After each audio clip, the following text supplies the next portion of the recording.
Through the trees, the wind blows soft and steady. All is calm. The dawn issues a silence that is equally as suspenseful as it is peaceful. The trees sway and groan in response to the powerful winds that travel ceaselessly from the opposite side of the world. You would never have guessed that only a few minutes ago something so spectacular and awful had just transpired. Only on the displays of all the devices that used to be the center point of this planet would you have imagined such a thing was possible.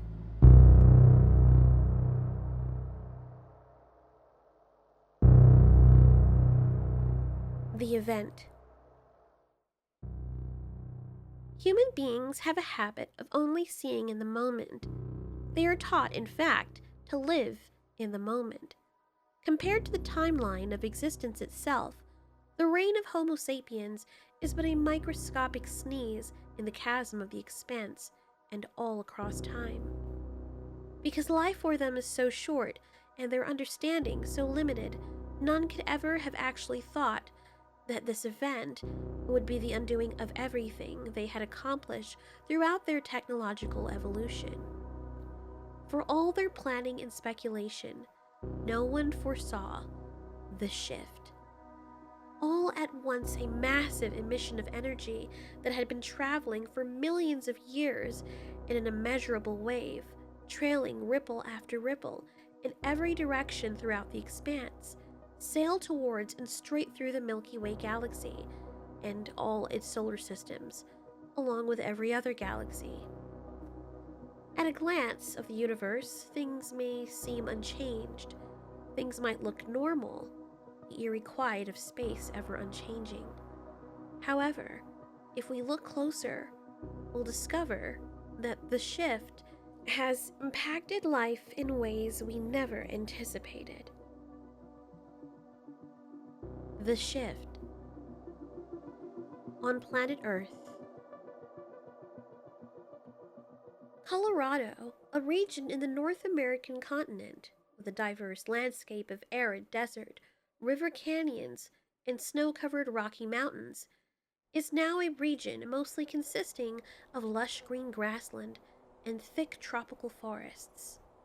The natural forests, which were mostly woodland, in an instant became now thick with tropical vegetation and intense humidity. The steep hills had become flat, and where there lay flat areas, there suddenly were erected wide-range mountains.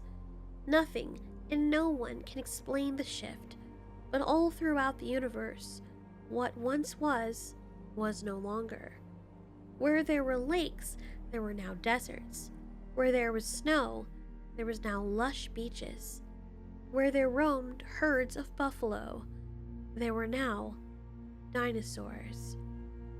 On one prehistoric animal, the confusion and distress has set in as she realizes the air is a little different, her body a little lighter, and her eyesight a bit better.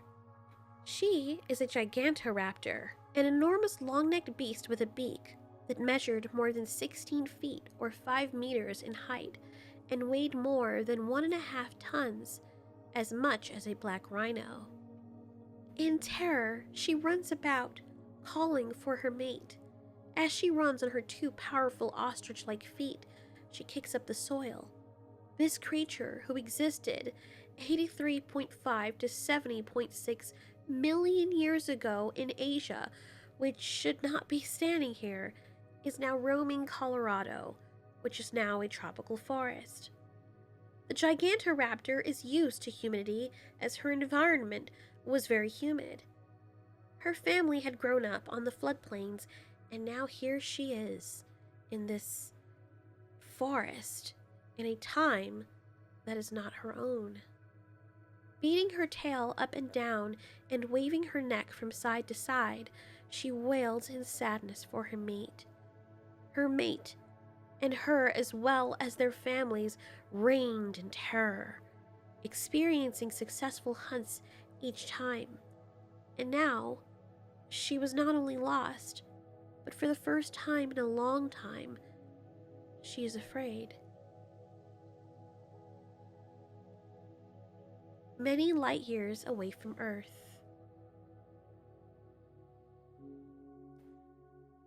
On a moon orbiting a gas giant live many species of animals that are not native to this rock. This moon is called J9.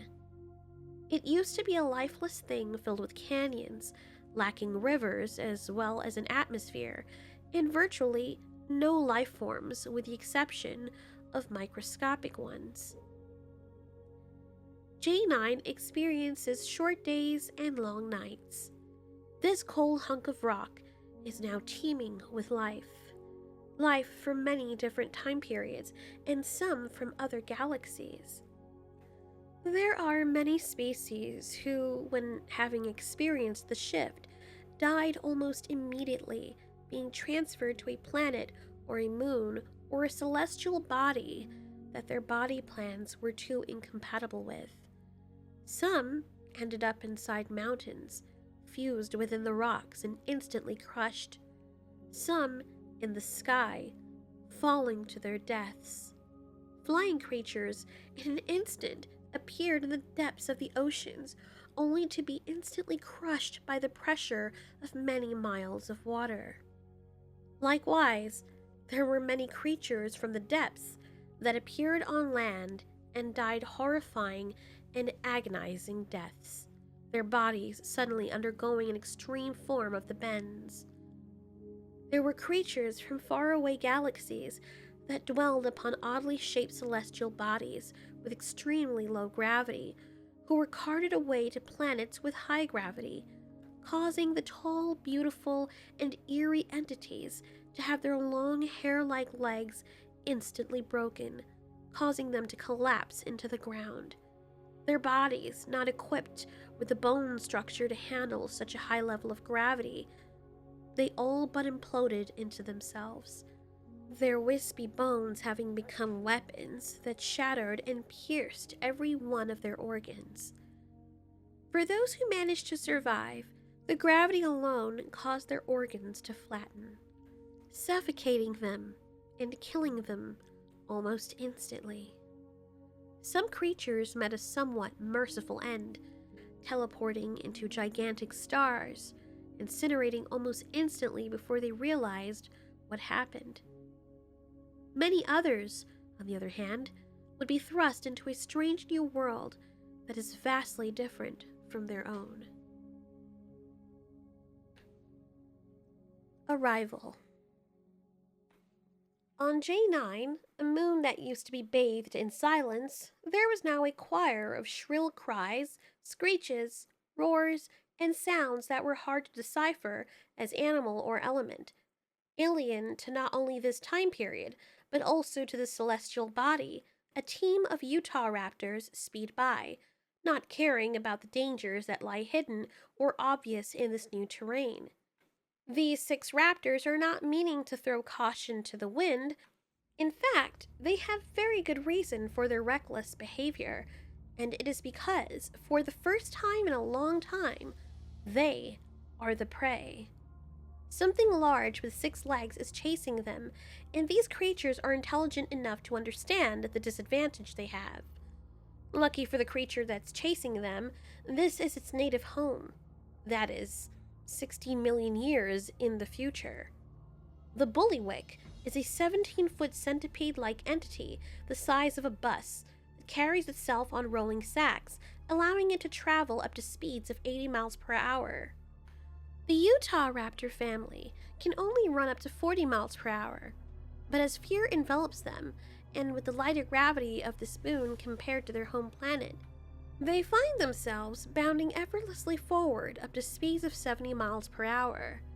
There were 7 of them, but one of their members hid between 2 trees, only to find out too late that what he thought were trees were actually substrate animals that had an extremely sticky exterior. Being stuck to the surface, the poor Utah raptor helplessly struggled as he was sucked into the gel trunk that was this animal. His family only looked on in terror and helplessness as they saw the gel substance on the surface of this alien tree remove his skin from his muscles. Now, this other thing was chasing them, and the only reason it even got that close is because it's completely silent when it moves. For how large the bullywig is, motion accompanied with noise is an alien concept to it. The six spiky legs growing from out of its sides never actually touch the ground. They instead wave wildly about like the hairy tips of flames greedily lapping up all the available oxygen in the vicinity. The raptors cannot perceive them as being anything other than legs, having seen insects on their planet. The alpha male Utah raptor leads his family into what looks like a lake. It smells odd, but due to fear, and in all honesty because it's too late to stop with how fast he's going and how high he had leapt up with the light gravity, the alpha male feels himself descending helplessly towards the viscous fluid. The rest of his family try to stop by the shore. The young female accidentally falls in, and out of desperation and thinking that it's safe, the entire family leaps in and swims towards the alpha male. They look towards the shore and are shocked and relieved to find that the long-bodied predator who had been chasing them has stopped. The thing doesn't look as though it has eyes, only flat blue spots around the surface of the front surface of its odd body plan that looks as though it's missing a head. The Utah raptors want to rejoice, thinking that eventually the animal will leave. But it doesn't. Unfortunately for them, as they lay buoyant in whatever this liquid is, it certainly is not water, the creature just deflates the sacs under its body and waits, its six haunting spider-like appendages still all randomly waving about, as though trying to grab something from out of the air. It seems to be looking at them, or at least the front part of its long body is facing them in the center of this lake, which is more like a large pond. Feeling thoroughly unnerved, using his legs to kick off, the alpha Utah raptor glides through the thick liquid with remarkable ease. The other raptors are in amazement as the feathers on their necks quickly dry within seconds of coming out of contact with the fluid, which is more like a wet gel. Except things don't stay wet with it very long. Not used to liquid things having the ability to evaporate this swiftly, the raptor members share a look among them all as they swim or control float to the other side of the lake. To the pack's horror, the bullywig is waiting for them on the other side. They realize anywhere they swim, it follows them along the shorelines. The alpha male, realizing it's a lost cause, just sits in this liquid. After sitting for hours, the raptor's body is displacing the liquid, causing it to cup their bodies similar to a layer of oil sitting snugly atop the water in a teacup. The bullywig loses interest, or becomes more interested in something the raptors cannot perceive. The family carefully exits the dry water lake and flees. Today, their lives are spared, and when they take up refuge in a ditch on the side of a tall grassy pillar, they are able to solemnly overlook the alien valley they have been dropped into, a place with no familiar smells nor sounds. The alpha raptor and his female know if they are to survive, they must adapt, and quickly.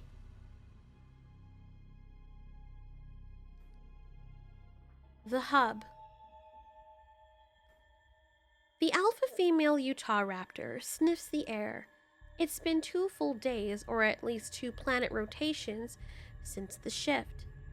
Looking down at the ground, the female tentatively observes the strange hairs growing from out of it. Her feet itch and yet are instantly soothed via the contact of these odd hairy structures that remind her of grass.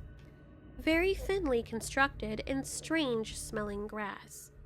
Combing the landscape, the alpha female raptor tries her best to notice anything familiar. For all her effort, everything that registers to her senses is alien. A gust shoots overhead, sending the female running back to the hideout in their pillar structure.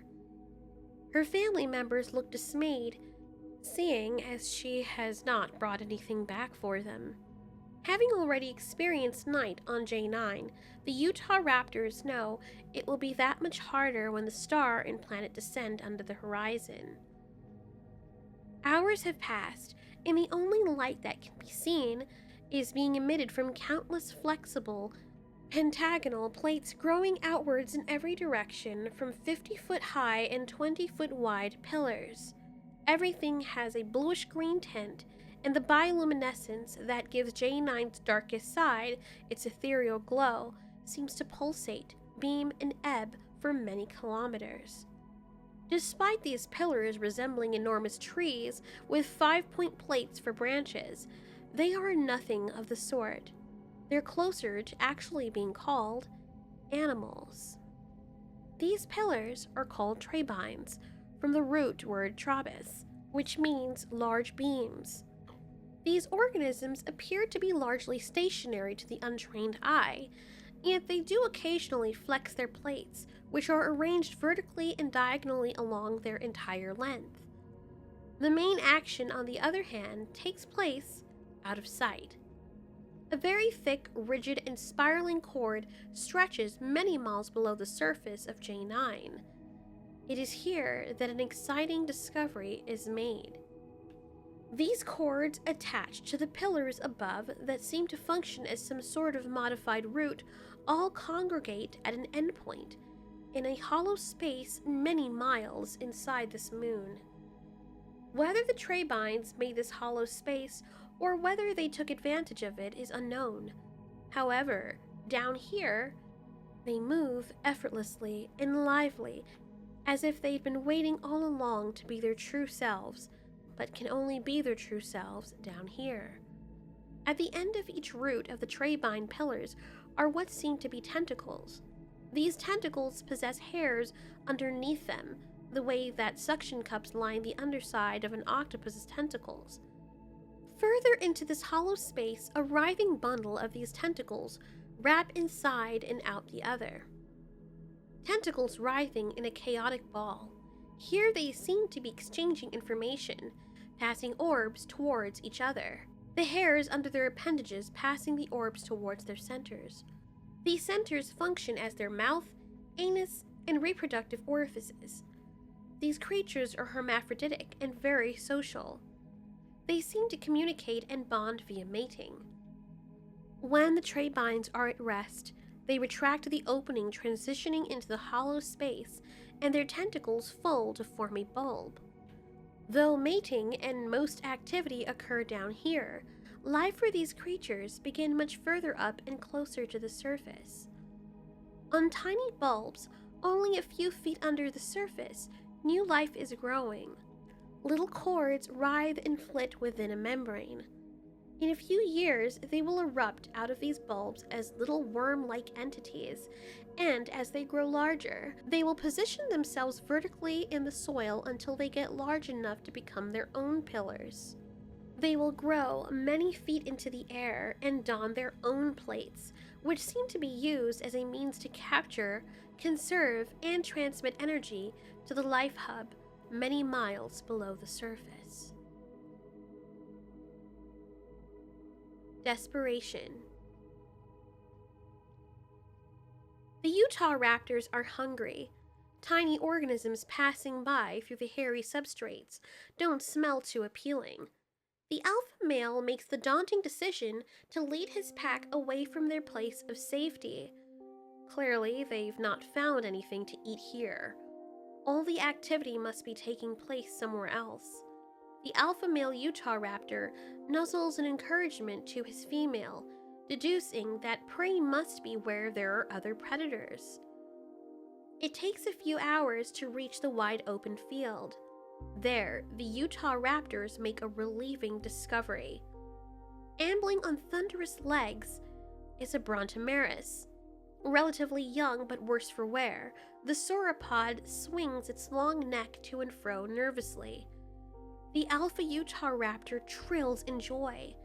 Usually, these raptors would never take on something like this, but these were times of desperation, and this creature, is something that they do know and recognize.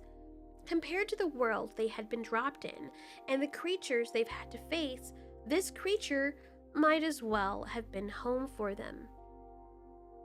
Tammy, the alpha female and male's first daughter, a promising successor, coos her mother and lightly rubs her head against her neck.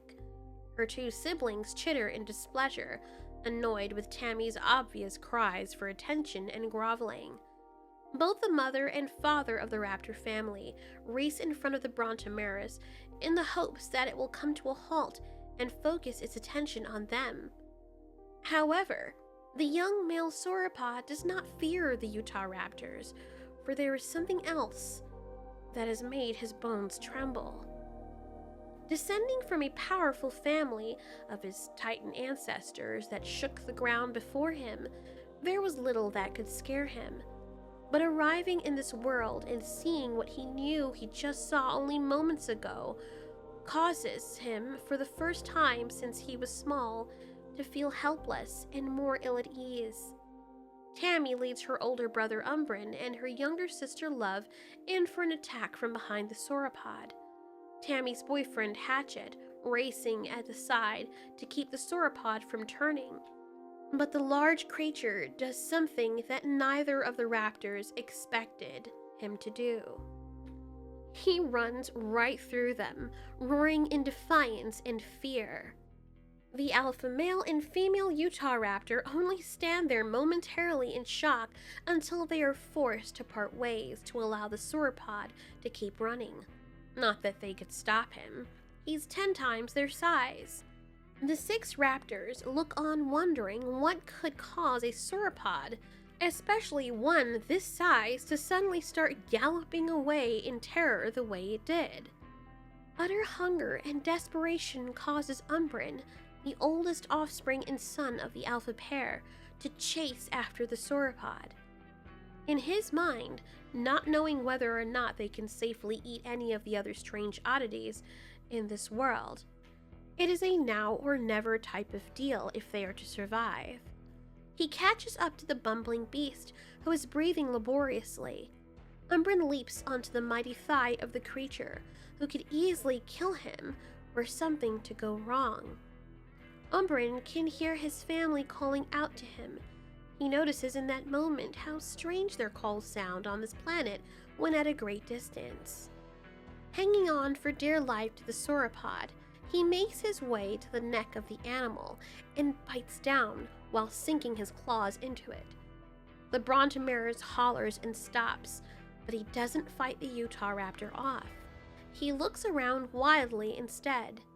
Umbrin, still biting on, wonders if the dumb beast is blind, or rather yet, if he doesn't have the ability to feel pain. The other 5 raptors are racing to catch up with Umbrin, but they stop. The alpha female, concerned for her boy, takes a bite to the neck when her mate quickly snaps at her to stop before she takes another step. The ground is falling away from their feet, which forces the pack of raptors to back up and then run back in the direction from whence they came. At the heart of the action between the Brontomeris and Umbrin, a sinkhole is forming.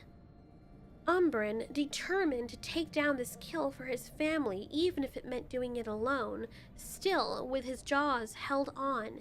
His father and mother screeched in panic for him to let go and to come back to them. Umbrin did not heed their call. He is an adult now, and he would prove that he could provide. It's been too long since they've eaten, and the worst thing that could happen to them in this alien place was for them to lose their strength and not be able to either hunt or escape danger. Umbrin's heart leaps in victory as he feels his large prey falling down underneath him. Umbrin sinks his claws deeper into the prey so he can ride it on the way down to get closer to the ground in order for him to dismount safely, only to find that the ground is gone. Umbrin's instinct is to grab on for dear life. Nothing anyone could do in that moment could save him. As the ground and dirt and debris fall away, the chasm gives way for several sets of large jaws with moving metallic saws as teeth. From the rest of the raptor pack's perspective, it's as if the ground opened up to reveal a large group of titanic snakes with thin blades as their teeth. They were so large that they easily swallowed up the Brontomerus, and on him the sixth Utah raptor, their son, their brother. Umbrin had only managed to shoot a horrified and desperate look in the direction of his family before disappearing into the dark, endless bottom. Soon after that ordeal, a steady eruption of land took place, filling in the vast void that had previously existed there. From the outside, it's as if nothing had occurred. Tentatively, the alpha female and her two daughters walk to the spot and start digging. Unfortunately, there is nothing they can do to bring their fallen back. Passage of time. What feels like 8 years to the rest of the Utah raptors passes with a quickness that feels like the blink of an eye. The alpha male and female have long since died of environmental causes. Tammy had reared a family with her mate, Hatchet, and her little sister Love helping to take care of them. They would see many wondrous things, such as creatures that are known as horses back on Earth roaming the jungles on J9. That despite the lower gravity here, they felt quite at home.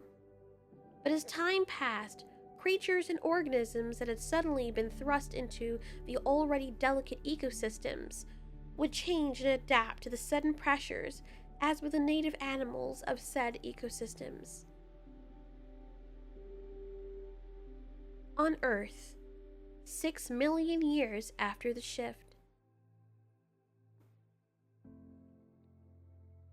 a pair of long-legged animals with long ears and short snouts leap into the clearing. Their tan-colored fur melded nicely with the long yellow grass surrounding them. These creatures that look like a cross between a horse, a deer, and a dog were once wild boar. 6 million years ago. They had managed to stay on their home planet when the shift happened, but had to quickly adapt to their changing ecosystem. They also needed to do so because their numbers were dropping so quickly, as they were one of the easiest food sources to many of the carnivorous arrivals to the planet. Long legs enabled them to run faster and cover longer distances. Since many of them were ported over to grasslands, they were targets for strange feline creatures with 6 legs and horizontal jaws, who hunted by literally cutting the legs from out under their prey. These boar evolved into hogolope. Since many of the antelope in the region had gone extinct, there was a niche to be filled. These descendants of wild boar were prolific, and where their ancestors had 4 to 12 piglets, they would have up to 20. Where their ancestors would breed up to twice a year, the hogolopes could breed up to 4 times a year.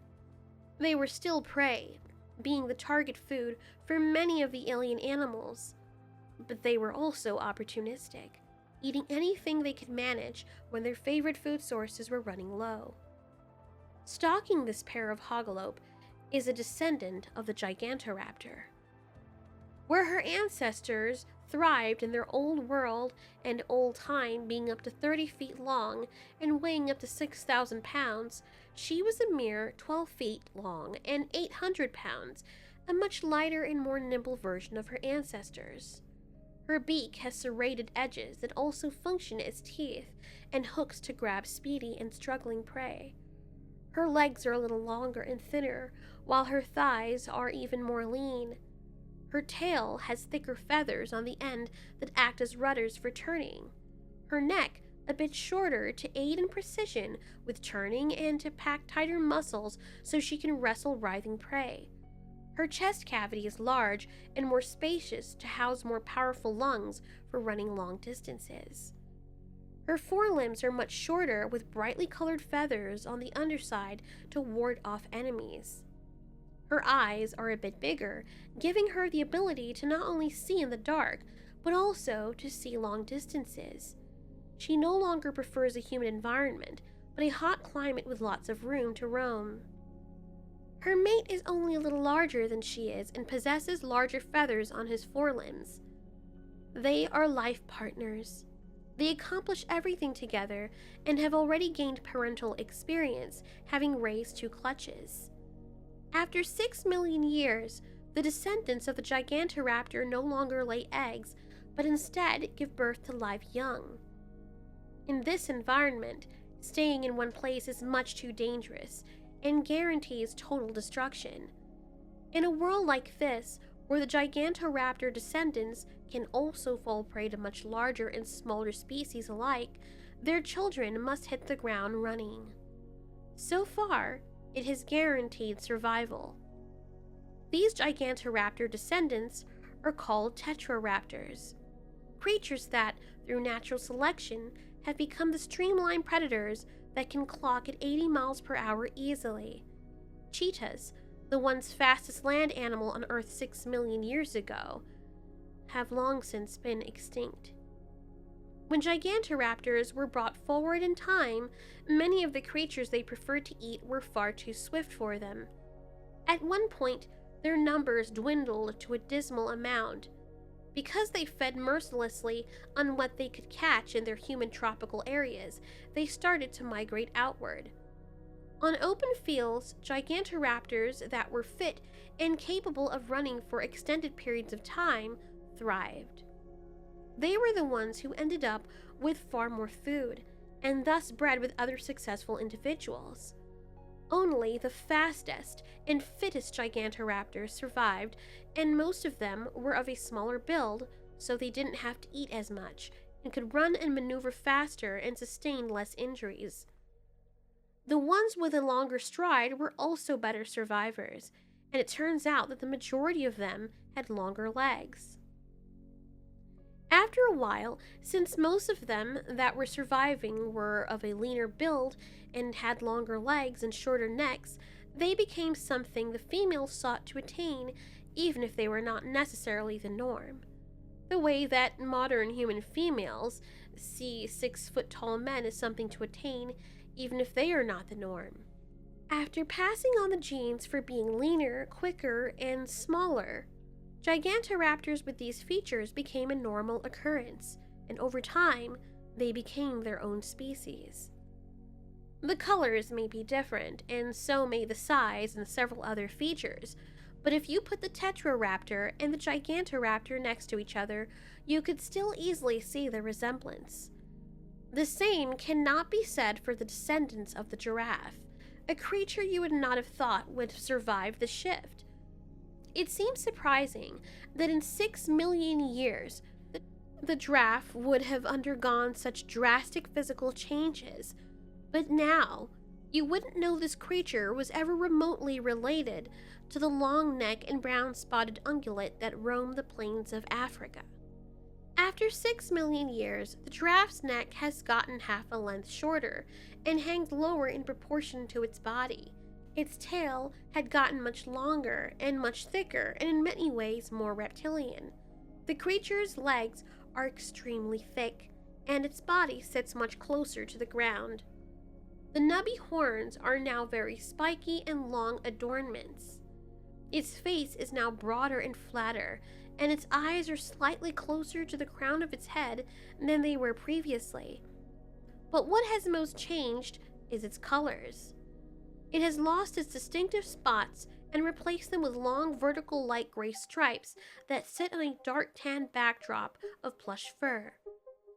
The Aphalappy looks more like a thick-legged long-necked dinosaur with 2 toes, 2 pointy horns shooting straight up and out of its head with the face of a short-nosed hippo, and less like a giraffe.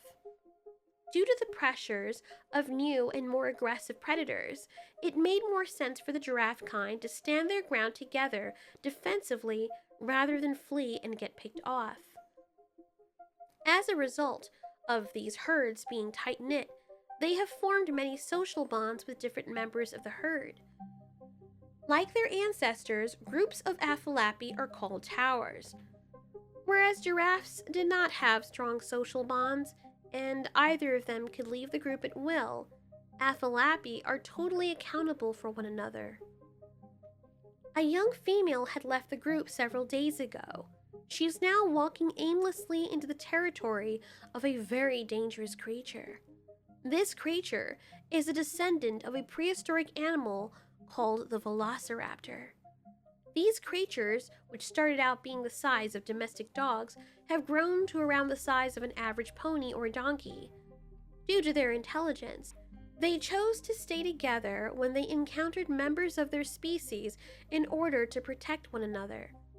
Velociraptors were solitary animals who lived in desert places during their prehistoric era. 6 million years after the shift, after they were thrust into a modern era, these creatures became social, adapted to a wide range of environments, and became very successful hunters as a result. Small animals from distant planets had been relocated to Earth. These strange, long-bodied creatures who arrived from a planet where they were the base food for most of the predators in their region on the planet, right after the shift, competed with Earth rodents for the same resources. As a matter of fact, these creatures, we'll call swarm shrews, not only competed but became predators of mice and most rodents. They multiplied at an even higher rate and were able to invade every place into which the little rodents could flee. When the rodent population in the area was depleted, there was a bottleneck in the swarm shrew population. As a result, the new alien arrivals were unable to feed their own species. This led them to have less offspring, or in some cases to devour their own offspring. During a time of abundance, with the swarm shrews being the new prey animals, being almost everywhere, breeding so quickly and prolifically, and very destructive to the environment, the velociraptors gorged themselves on the new food source. As a result, they thrived in number and grew in measure.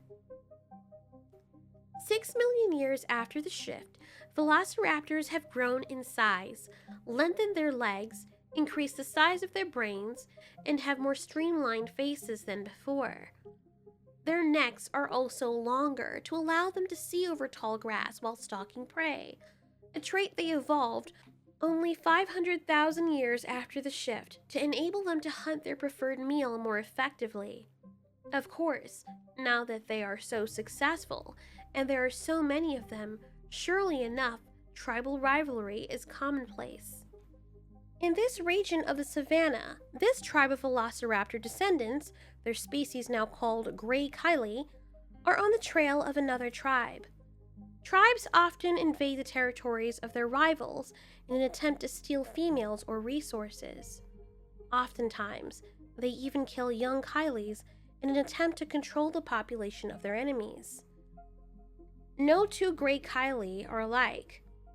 Through 6 million years of evolution and adaptation, and now with these velociraptor descendants having become more social, they need ways to identify each other from a distance, and also to differentiate one another.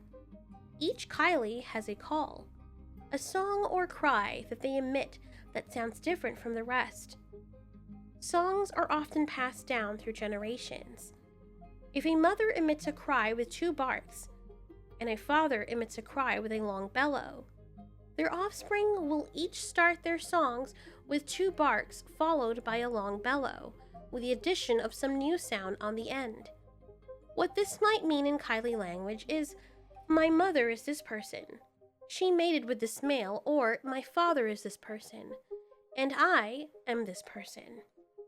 In order to identify themselves to each other and strangers, these New Age raptors begin by singing the song of their parents and then add their own.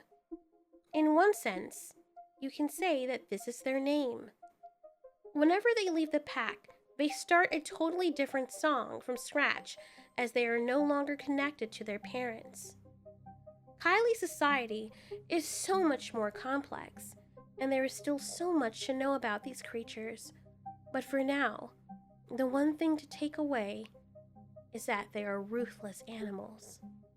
The young Aphalapi who wandered from her herd is aimlessly wandering into the territory of the Grey Kylie. From a distance, their lookout bobs and weaves, hoping that his pack members will see him. His dark yellow feathers, speckled with white spots and artichoke-colored horizontal stripes, ruffle in preparation. One member of the pack spots him and alerts the others. All 30 of the family members join the scout, sit low to the ground so the grass can hide them, and wait. As the Afalapi female gets within a few yards, they all sprint, making hissing noises that mimic the sound of wind blowing across the tall grass of the savanna, possibly to hide their arrival. The female Afalapi is in shock as they get close. She stands strong, and against most predators, she would stand a chance. Her hide is thick, as are her legs, and so she is no longer able to run with the grace of her ancestors. Her legs are now designed for kicking and stomping, but the predators against who she is fighting are very experienced and much more nimble than the regular ones that target her kind. The gray Kylie flank her and ascend on top of one another with such rapidity that they resemble a cloud of smoke. Many of them aim for her head and grasp her neck, head, and horns in an attempt to weigh her down, fully aware that if they can control her head, they can control the rest of her body. It works. The Afalapi's head brushes the soil, and the rest of the members tear into her knees quickly. The Afalapi cries out for her family, but she has wandered too far away from them.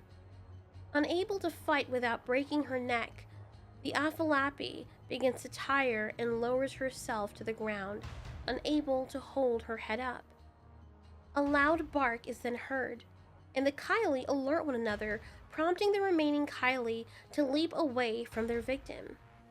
In the distance, a group of Afalapi come in charging like a herd of elephants. Kylie are excellent predators, but they are no match for a herd of angry Afalapi. The female Afalapi is spared, for now. What happens next is extraordinary. This herd is a completely different herd. These creatures that tower over her now are not her family members. However, because these descendants of giraffes are so tightly knit, they will come to the assistance of a member of their species who is not a part of their herd. The matriarch of this herd curls her neck to one side and in a whiplash motion knocks the injured female across the head. The injured female almost falls over completely, caught off guard. This may seem like perplexing behavior, but it is part of social accountability. This young female Afalapi was well aware of the dangers of straying from her herd, causing stress to the remaining herds, and for this, she is reprimanded. What is even more extraordinary is that this new herd of Afalapi escorts the female back to her main herd. For several weeks, the new herd grazes and socializes with the injured female's herd, as if establishing order before returning to their region. Such amazing behavior and development of a species that was once one for all is one of the many wonders that have been caused by the shift.